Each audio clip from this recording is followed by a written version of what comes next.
or magulang, walang perfect sa atin. So, bilang parents naman, is a mandated as a role of the parents is to disciple our daughter, our children, para mapalapit kay God. Tatandaan nyo na yung imperfection dapat hindi maging dahilan yon para mapalayo tayo sa ating Panginoon. Dapat maging mandated sa atin na ma-disciple natin yung mga anak natin para mapalapit kay God. At bilang mga anak, bilang utos sa Bible, sundin at igalang ang ating mga magulang.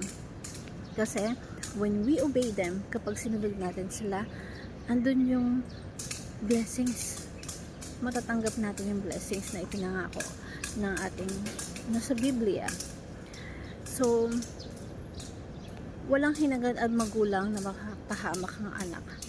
Kung mabunga nga yung magulang mo, laging dakdak ng dakdak, ibig sabihin yan, mahal ka lang yan. Magtaka ka kapag hindi siya nagbunga, ibig sabihin hindi ka na niya mahal. Wala na siyang pakialam sa'yo. So, dun ka na matakot. So, application natin, parents are mandated to disciple the children. Our imperfections must not stop us to grow in the Lord.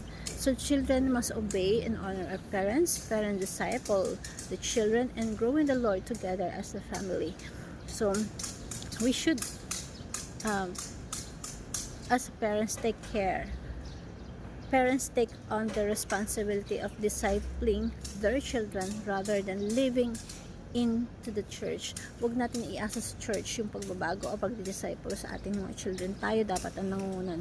And I want to share this simple prayer. Father, thank you for helping me understand that it is the parents' responsibility to disciple the children.